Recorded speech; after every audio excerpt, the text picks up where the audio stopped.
Hello everyone, welcome to Tech Smooth. लगता है बहुत सारे एनआरआईज ने लास्ट ईयर अपनी जो प्रॉपर्टी है वो इंडिया में सेल करी है, क्योंकि लगातार एक क्वेरी आ रही है कि हमारे एनआरओ अकाउंट में फंड है, हम उसको एनआरई अकाउंट में ट्रांसफर करना चाहते हैं, हमें वो फंड जो है अब्रॉड लेके जाना है, तो हम कैसे करें। तो ये वीडियो आपकी उसी पे ही बेस्ड है।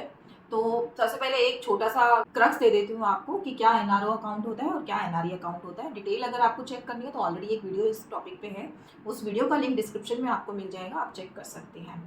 ब्रीफली अगर मैं बताऊं तो एक एनआरआई के इंडिया में दो तरीके के अकाउंट हो सकते हैं, NRO and NRE. NRO account होता है जो भी आप इंडियन इनकम्स में या फिर इंडिया में जो आप अर्न कर रहे हैं इनकम, उसको लेने के लिए और इंडिया में इन्वेस्ट करने के लिए। तो इस एनआरओ अकाउंट में जो भी फंड होता है आपका, वो सारा आपका इंडियन करेंसी में ही होता है।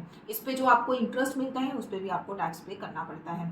तो एनआरओ अकाउंट अगर आपका इंडिया में है तो आप इंडिया से जो भी आपकी इनकम हो रही है उसको इजीली आप इस अकाउंट में क्रेडिट करा सकते हैं, यहाँ से आप दोबारा इन्वेस्ट कर सकते हैं। आपके लिए कोई ज़्यादा रूल्स रेगुलेशन आपको फॉलो नहीं करने पड़ेंगे। सिंपल लैंग्वेज में अगर मैं आपको बताऊं तो एनआरओ अकाउंट आपका होता है ये। एनआरई अकाउंट आपका होता है कि आप उसमें जो है फॉरेन करेंसी में अमाउंट आपका उसमें रहता है। आप इंडिया से बाहर जब आप फंड लेके आते हैं तो एनआरई अकाउंट में पार्क होता है। इंडिया के बाहर जब आप फंड लेके जाएंगे तो भी एनआरई अकाउंट में ट्रांसफर करके फिर बाहर ले जाया जाता है। इसके ऊपर जो इंटरेस्ट मिलता है वो भी आपका टैक्स फ्री रहता है, कोई आपको टैक्स पे नहीं करना पड़ता।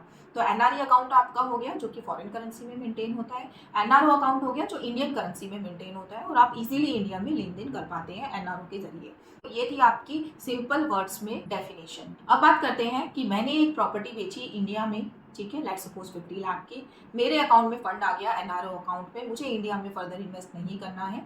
मैं चाहती हूँ कि मेरे को ये प्रॉपर्टी का जो फंड आया है ये मैं बाहर ले जाऊँ अब्रॉड में, मुझे वही नेक्स्ट प्रॉपर्टी अपनी परचेज करनी है।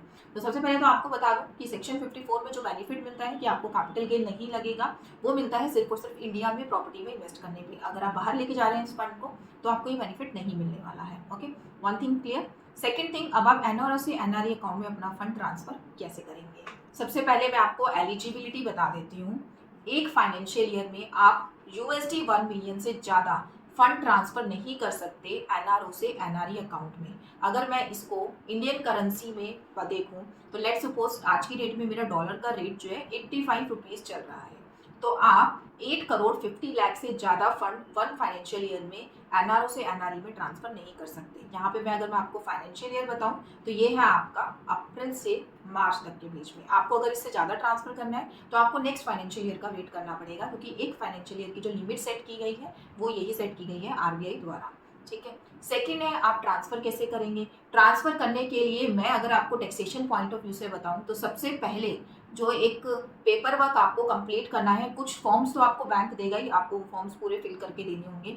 सबसे इंपॉर्टेंट एक फॉर्म आपको जो चाहिए होगा इसके लिए वो है फॉर्म 15 CA एंड CB। ये दो आपके टैक्स फॉर्म्स होते हैं जिसमें आप ये डिक्लेयर करते हैं कि आपका जो भी टैक्स बनता था इस इनकम के ऊपर वो आपने पे ऑफ कर दिया है। जैसे कि मेरे एग्जांपल में मैंने प्रॉपर्टी सोल्ड का एग्जांपल लिया, ये इनकम आपकी किसी भी नेचर की हो सकती है। आपको इंडिया से डिविडेंड मिल रहा है, आपने शेयर्स में इन्वेस्ट कर रखा था, वो आपके मैच्योर हो गए, आपका पीपीएफ का फंड है, तो this income can be any type. ये टैक्सेबल इनकम भी हो सकती है और एग्जाम्प्ट इनकम भी हो सकती है। तो जो भी आपकी इनकम आपने एनआरओ अकाउंट में ली है, सबसे पहले आपको 15 CA 15 CB से इस इनकम के ऊपर ये कंफर्म करना होता है कि जो भी टैक्स आपका इस इनकम पे बनता है वो आपने पे ऑफ कर रखा है। क्योंकि कभी भी इनकम टैक्स डिपार्टमेंट आपको इंडिया से बाहर फंड नहीं ले जाने देगा अनलेस अंटिल आपने उसके ऊपर टैक्स पे नहीं किया हो। तो ये चीज़ आपको एश्योर करने के लिए एक CA सर्टिफिकेट की ज़रूरत होती है, वो है आपका 15 CB। एक होता है 15 CA जिसमें आप सेल्फ डिक्लेरेशन देते हैं कि आपका जो भी टैक्स बनता था वो आपने पे ऑफ किया होगा, या आपके इनकम टैक्स के लॉगिन में प्रिपेयर होता है। एक होता है 15 CB जो आपको जो है एक CA से सर्टिफाई कराना होता है कि आपने जो टैक्स कैलकुलेट किया था वो आपने प्रॉपर पे ऑफ कर दिया है। तो वो एक CA सर्टिफाई करेगा कि हाँ आपके जो टैक्स कैलकुलेशन है वो बिल्कुल ठीक है और आपका पूरा फंड जो है टैक्स पेड है। यहाँ पर प्रॉब्लम आती है दो तरीके की कि मेरी मान लीजिए मेरी जो इनकम है वो टैक्सेबल है ही नहीं, मैंने इंडिया में एग्रीकल्चर लैंड सोल्ड करी है, या फिर मेरी कोई ऐसी इनकम है जिसके ऊपर मेरा टैक्स लगना ही नहीं चाहिए, तो क्या उसके ऊपर भी आपको टैक्स पे करना पड़ेगा। तो उसके लिए आप एक CA की हेल्प ले सकते हैं, वो आपको पूरा गाइड करेंगे। उसके इसमें क्या होता है, CA पूरा कंप्यूटेशन प्रिपेयर करता है और अपनी जो भी 15 CB साइन करनी होती है उस पर ये डिक्लेरेशन देता है कि इनकी जो इनकम है ये टैक्स फ्री इनकम है। तो उस केस में जब आप ट्रांसफर करोगे तो वहाँ पे आपको टैक्स पे नहीं करना पड़ेगा। या फिर मैं किसी और टैक्सेबल इनकम की बात करूँ, जैसे कि डिविडेंड है, शेयर आपने इन्वेस्ट करे तो उस पर आपको कैपिटल गेन हुआ है, प्रॉपर्टी का कैपिटल गेन है, तो वहाँ पर भी कितना टीडीएस यहाँ पे आपका कटेगा या कितना टैक्स आपको डिपॉजिट कराना है, ये कंफ्यूजन हमेशा एक एनआरआई के माइंड में रहती है। तो ये जो रेट है, ये रेट आपका चार्टर्ड अकाउंटेंट जो है डिसाइड करेगा बेस्ड अपॉन योर इनकम। आपकी इंडिया में टोटल इनकम कितनी है, उस इनकम को देखा जाएगा, उस इनकम के ऊपर कितना टैक्स रेट चल रहा है वो देखा जाएगा, फिर उसके अकॉर्डिंग आपका टैक्स जो है डिडक्ट करके डिपॉजिट करा के जो भी 15 सीबी की टैक्स कंप्लाइंस है उसको पूरा करके फिर आपका टैक्स सर्टिफिकेट जो है साइन होगा। लेट सपोज मान लीजिए आपकी जो है कोई भी स्पेशल रेट टैक्स इनकम नहीं है और आपकी जो इनकम है इंडिया में वो आपकी 10 लाख के स्लैब पे फॉल कर रही है, तो उस फाइनेंशियल ईयर के लिए जो भी स्लैब रेट चल रहा होगा उसके अकॉर्डिंग जो है अमाउंट आपका जो है डिडक्ट करके आगे डिपॉजिट कराया जाएगा। या फिर अगर आपका ऑलरेडी टीडीएस कटा हुआ है, आपके जिसने भी आपको इनकम दिया उन्होंने टीडीएस डिडक्ट करके दिया है, तो उसकी कंप्लाइंस को चेक किया जाएगा कि उसने जो काटा है उसके अलावा आपको कोई टीडीएस तो नहीं बनता, मतलब टैक्स तो नहीं बनता।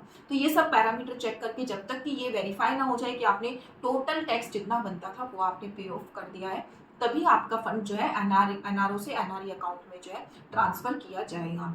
अपार्ट फ्रॉम दिस आपके और डॉक्यूमेंट्स बैंक आपसे साइन करवाता है, मनी ट्रांसफर का एक फॉर्म होता है, वो आपसे साइन होगा। आपका pan card, passport, account detail, दोनों अकाउंट डिटेल बैंक को चाहिए होगी फंड को ट्रांसफर करने के लिए, एनआरओ और एनआरई दोनों की। तो ये सब डॉक्यूमेंट्स तो आप इजीली अरेंज कर लेंगे, बट जो 15 CA जो आपकी टैक्स कंप्लाइंस है उनको आप पूरा करना ना भूलिए, अदरवाइज आप फंड को ट्रांसफर नहीं कर पाएंगे। तो बस ये आपके डॉक्यूमेंट्स हैं जो आपको फंड ट्रांसफर के लिए चाहिए होंगे। आपका 15 CA, 15 CB, pan card, passport, visa, NRO, NRE की डिटेल, जो बैंक फॉर्म्स देगा वो आपको भर के देने हैं। उसके बाद आप अपना एनआरओ से एनआरई अकाउंट में फंड ट्रांसफर कर दीजिएगा, और एनआरई से तो इजीली आप अब्रॉड अपना पैसा ले ही जा सकते हैं। तो ये एक छोटा सा प्रोसेस है जो आपको फॉलो करना होगा अगर आप अपने फंड को बाहर ले जाना चाहते हैं। वीडियो पसंद आया हो तो चैनल को लाइक एंड सब्सक्राइब करना ना भूलिएगा। Thanks a lot.